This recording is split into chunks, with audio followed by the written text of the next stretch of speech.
blockchain, the long view. Industry expert Professor Scott Stornetta, having written one of the very first academic papers on the subject, offers us an invaluable insight into the science of cryptography and distributed computing. Scott Stornetta, Eugen Partners. I'm better looking in that picture than. It's a little intimidating to hear the introduction because I don't want to lay claim to having invented something that I didn't invent. But I would like to tell something that I think is not well understood about the early history of the work that we did in trying to create an immutable record. I know some of you are going to immediately say, gee, this is work that you did in 1991. If you apply a standard depreciation schedule to that, that means the value of your work is about zero. But there's also another possibility, and that is that by taking a long view, a historical perspective on things, maybe you gain additional predictive power. And you'll have to decide which of those two scenarios is the case at the end of my talk. I want to start with the Siege of Malta, something that Steve Tendon referred to a couple of nights ago, because there's an interesting thing that ties into what I think of as the blockchain. Again, this was about 450 years ago, and the siege was underway, and as a result, the silver and gold bullion ships were not able to come into the ports. And so they had to resort to making a new kind of coin without reliance on silver or gold. And so this is the coin that was made. This is dated the following year, but it contains a very interesting inscription. Okay? It says, non ias sed fides. And for those of you that were not Latin undergraduate majors, it's not the metal, but the trust. And in a sense, that really goes to the heart of what Stuart Haber and I were trying to do when we first started work on an immutable record. Again, I first heard about the Bitcoin paper because I had several people send me unsolicited mail saying, gee, 4 of the 8 footnotes in Satoshi's paper are to your work, and I happen to know that you were a missionary in Japan and speak Japanese, and so just wondering, would you like to tell us whether or not you're Satoshi? And my response has always been unequivocal, and I'd like to state it for the record here. Watashi wa Satoshi Nakamoto de wa arimasen. I don't know any other way to say it more clearly.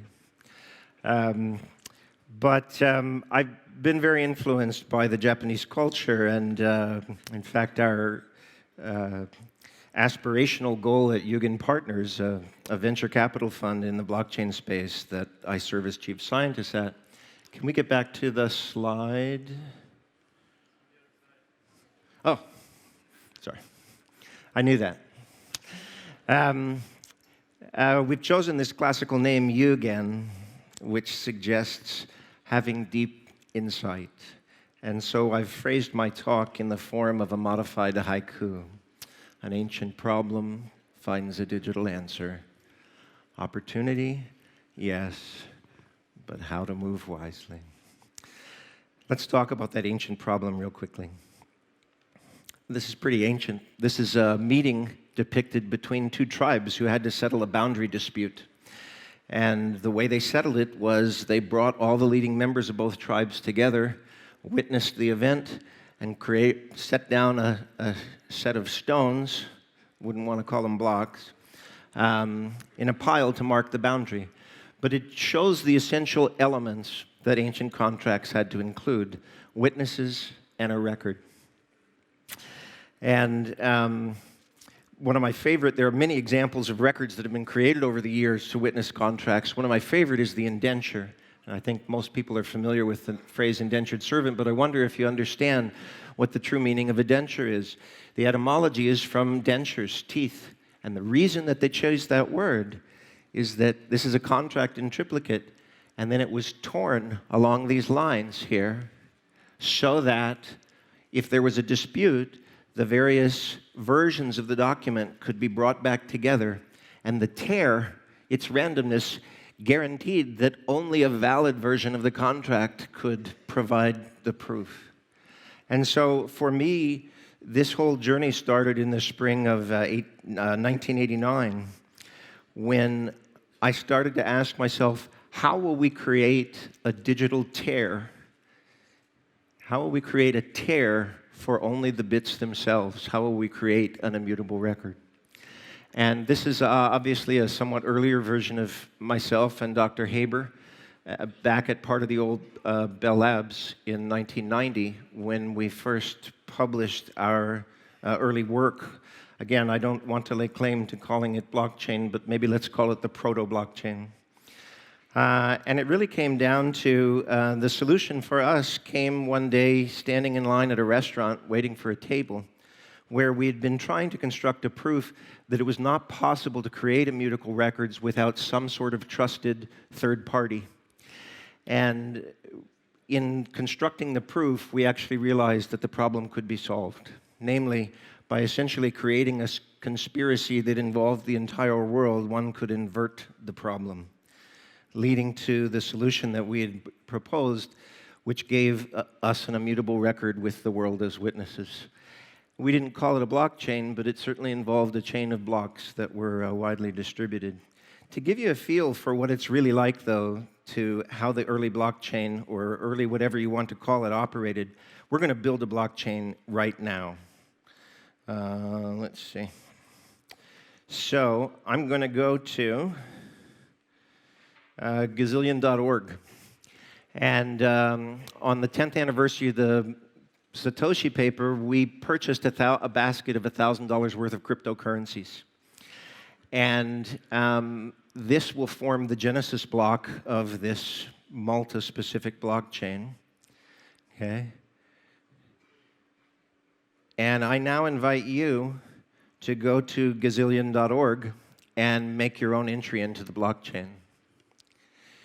What you'll need to do is predict the price of those three cryptocurrencies for a year from the Satoshi paper's publication date, namely October 31 of 2019, and we will transfer the basket of cryptocurrencies that we bought 2 days ago to you if you have the closest prediction. So you should be able to go there now. It's gazillion.org. I see 2 people are already in. Go ahead.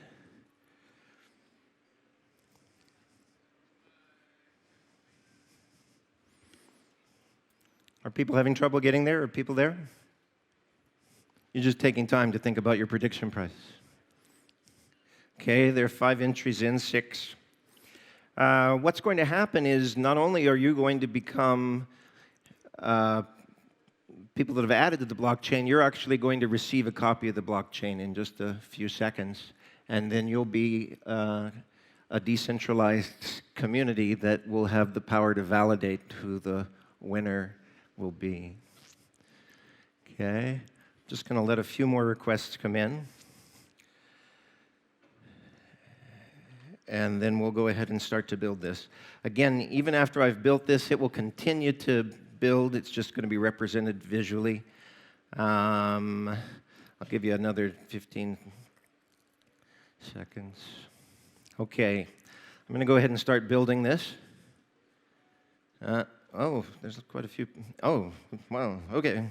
Well, just keep on building. Again, you can, you'll be part of this even after I choose build and distribute. Okay, we've built the first set of nodes on this, first set of blocks on this blockchain, and it continues to extend. I hope you see your name down there in the bottom. Again, everyone that continues to contribute, it's continuing to build, but I'm just going to focus for now on a couple of situations. First of all, if I go back to my original submission, it's been replaced by a form, and I'm not going to be able to give you the entirety of today's talk in the remaining 4 minutes and 47 seconds, and so here's an option for receiving the whole talk. Also, a number of people have approached me about having a chance to speak with me privately between now and the end of the conference. If you wanted to do that, you can Just check the box, say who you are, and we're going to try to meet with as many of you as we can. But what you should have received at this point, now that we've built and distributed the blockchain, is that you should have received your own receipt and your own copy of the blockchain. And if we wanted to validate a particular entry, this is, of course, my particular receipt. If we want to validate it, we send it out in a randomized way to members of the blockchain community, if you will. And we've got 3 people selected entirely at random that are going to validate the entry and earn a token as a result. One is Devoted Wife. Gee, how did she get in there? I wonder if it's really random. But the others are Elliot and Yetta. If you would both refresh your screens, you'll see that you have the opportunity to validate this blockchain, this particular receipt entry. And so, for example, is Elliot here, or is Yetta here? Okay, Yetta, we're going to just take a look at what your screen looks like. Okay, this is what Yetta's screen looks like. She has her own copy, not beholden to any central authority of the blockchain. She has the putative receipt from me, and she we'd like her to perform the validation on that blockchain. If you'll just scroll down to the bottom and click on that button. Do you see that? You have to refresh your screen. Okay. While we're waiting for Yetta, let's see how some others are doing. Devoted Wife has already validated, as has Elliot. Elliot, where are you? Got to be here somewhere. And we're still waiting on Yetta. Did you perform the validation? You don't want the token? Is that Well, we've already got a majority consensus. Why don't we call it at that? Now, watch what happens if I try to change my entry. You know, I wasn't actually predicting the price would be $64.50. I was predicting that it would be $16,000. Yeah. Let's just change that. Okay? That's what I really submitted, right? So I'm going to request validation of that. And off we go.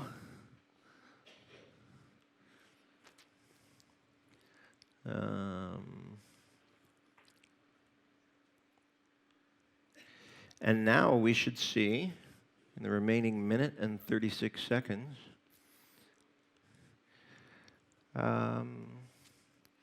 we should see that a new 3 people have been chosen, totally at random again. Gee, Devoted Wife showed up again. That's Michelle and Reality Clash. And hopefully you are trying to validate that record. What's that looking like? Let's see what Reality Clash's record looks like. Yeah, you have the opportunity to validate that. What does it say? You going to press that button or not? Remember, you have to refresh your screen if you were chosen to validate. Waiting. How about Devoted Wife? Surely she should be validating. And why are we getting that?